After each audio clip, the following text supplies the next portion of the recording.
Boa noite, Cris. As piores ligações são aquelas que vêm tarde da noite, principalmente quando quem ligou jura que nunca te chamou. O que começou como uma noite comum com minha esposa acabou virando um mistério sem explicação. Eu e minha esposa, Ana, sempre levamos uma vida simples. Seguimos aquele velho roteiro que nossos pais ensinaram. Trabalho, casa, uma rotina comum. Nada de aventuras ou surpresas.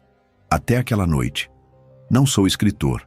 A última vez que me esforcei para escrever, algo foi na faculdade. Mas o que aconteceu nos deixou marcados. E ainda hoje, quando pensamos naquele dia, sentimos um arrepio na espinha.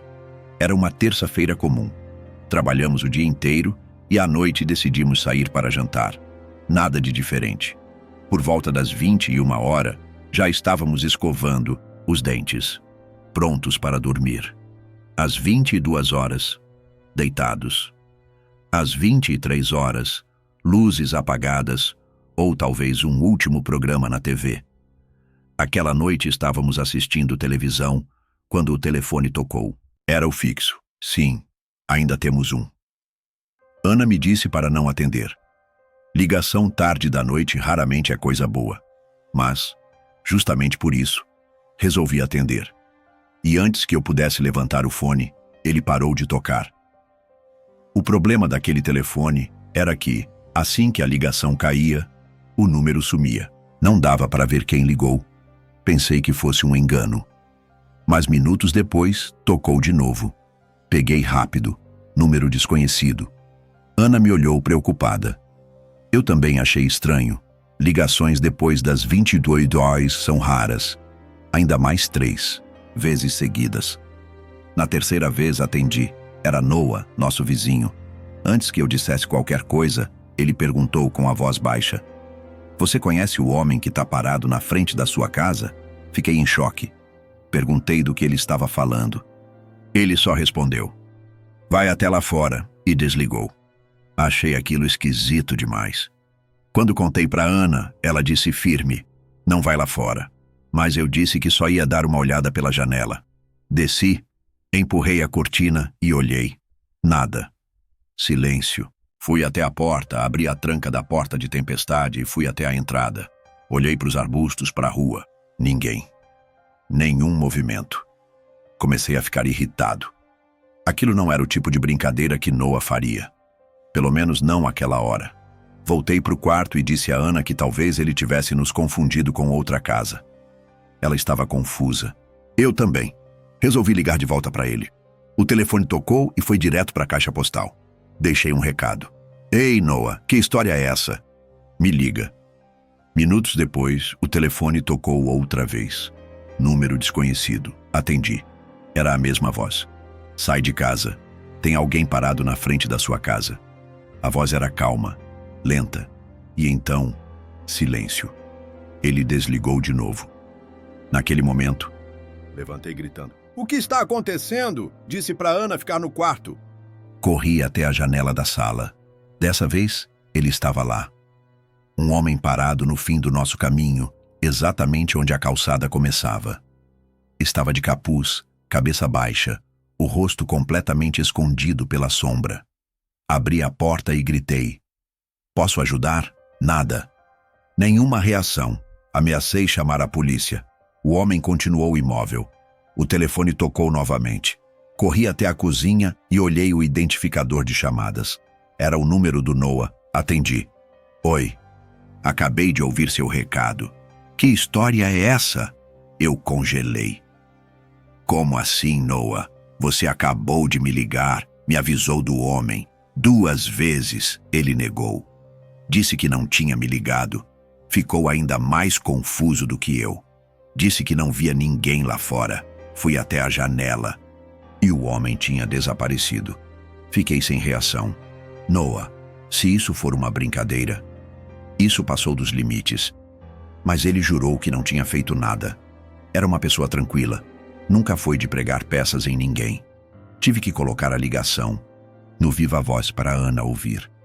E Noah fez o mesmo com a esposa dele. Ambos confirmaram. Não foi ele quem ligou. Ficamos em silêncio depois de desligar. Mas a tensão ainda estava ali. Desci mais uma vez. O telefone da cozinha ainda estava fora do gancho. Olhei pela janela, tudo quieto, nada de estranho, pelo menos naquele momento. Mas aquela sensação de estar sendo observado nunca mais foi embora. Até hoje, quando o telefone toca tarde da noite, eu congelo por instinto.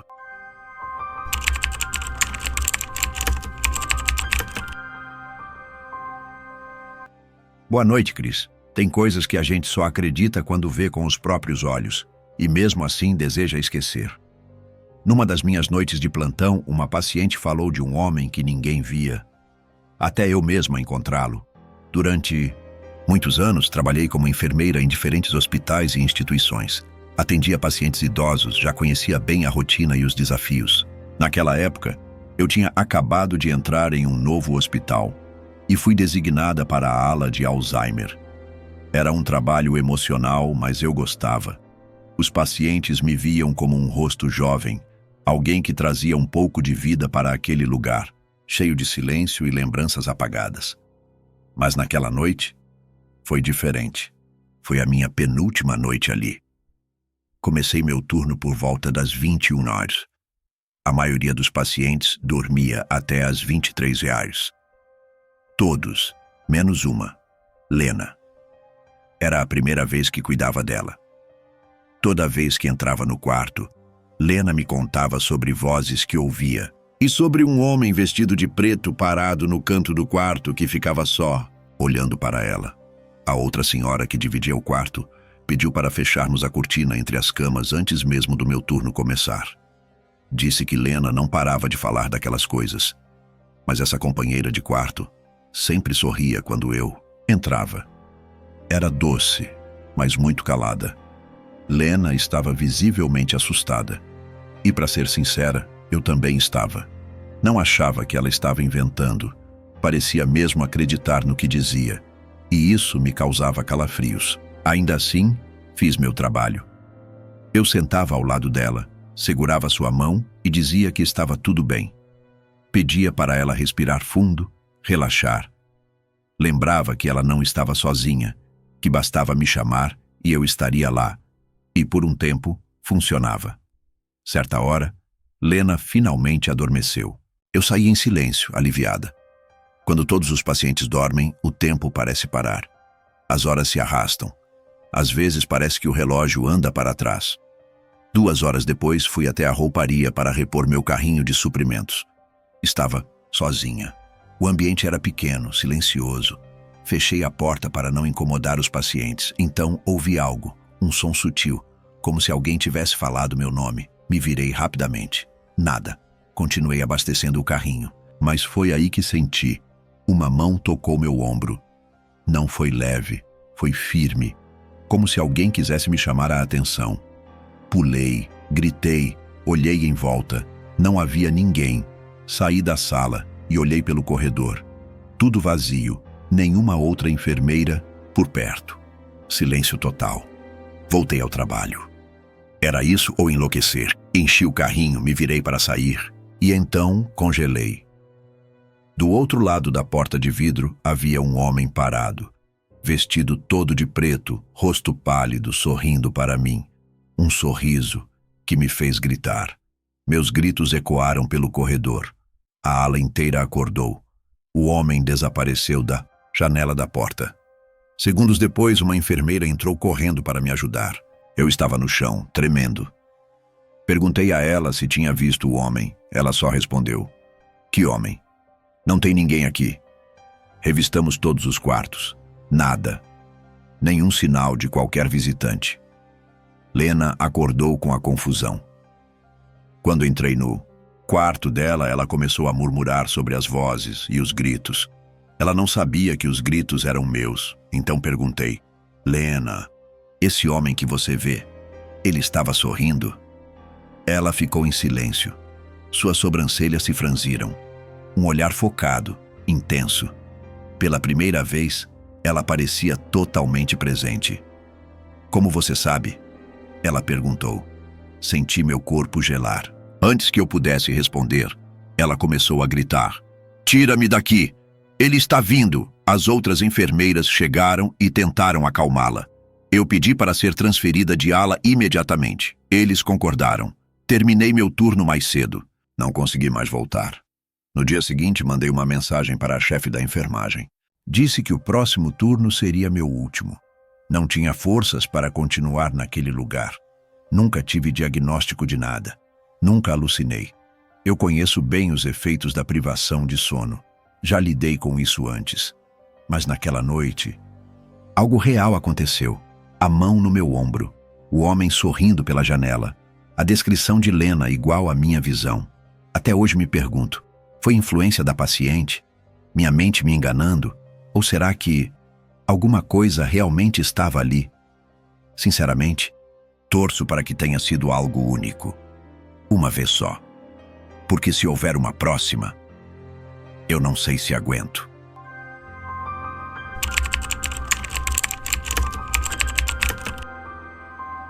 Boa noite, Cris. Você já teve a sensação de que estava sozinho em casa, mas alguma coisa lá no fundo dizia o contrário?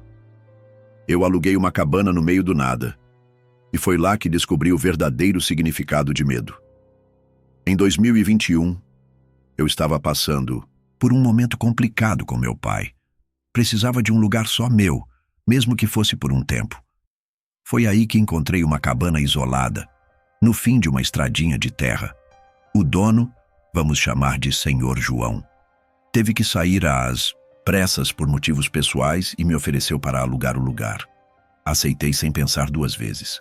Era simples, mas servia. 2 andares, uma cozinha pequena, uma sala aconchegante e um quarto no andar de cima, acessado por uma escada de madeira com uma daquelas portas de escotilha. O aluguel cabia no bolso e eu precisava de paz. Passei o primeiro mês tranquilo. Trabalhando longas jornadas de 12 horas, eu só queria chegar, comer algo e cair na cama assistindo TV até pegar no sono. As outras cabanas ao redor pareciam habitadas, mas eu nunca vi ninguém. Uma delas, mais afastada, estava sempre escura. Nunca vi luz ou carro ali. Numa noite qualquer, tudo mudou. Eu tinha acabado de chegar. Preparei meu jantar simples. Um sanduíche de pasta de amendoim com geleia e um shake de proteína. E fui direto para o quarto. Como de costume, fechei a porta do andar de baixo. Não tinha tranca, mas me fazia sentir mais seguro. Enquanto assistia TV, já quase pegando no sono, ouvi uma voz, vinda lá de baixo. Alguém disse com firmeza: "Quem tá aí?" Congelado, meu coração quase saiu pela boca. A voz parecia vir de dentro da casa, ou teria vindo de fora. Corri até a janela do quarto, mas lá fora estava escuro demais. Resolvi responder: "Quem tá aí?" Silêncio absoluto. A tensão no ar era insuportável. Com a coragem que me restava, abri a escotilha da escada e olhei para baixo. Chamei pelo meu pai, só por instinto, como se ele pudesse estar ali. Mas é claro, não recebi resposta alguma. Desci devagar, acendendo as luzes. A casa estava vazia. Espiei pelas janelas, chequei cada canto. Nada. Nenhuma alma viva. Voltei para o quarto mais confuso do que assustado, fechei a escotilha e tentei esquecer o que tinha ouvido. Mas não demorou muito. 5 minutos depois, batidas violentas ecoaram na escada. Alguém estava ali, batendo forte na porta que levava ao quarto. E se havia alguma dúvida antes, agora não restava nenhuma. Alguém estava dentro da cabana. Fiquei paralisado. A TV ainda ligada, o som preenchendo o silêncio aterrorizante. A porta não tinha tranca. Se aquela pessoa quisesse, entrava facilmente. Esperei. Minutos pareciam horas.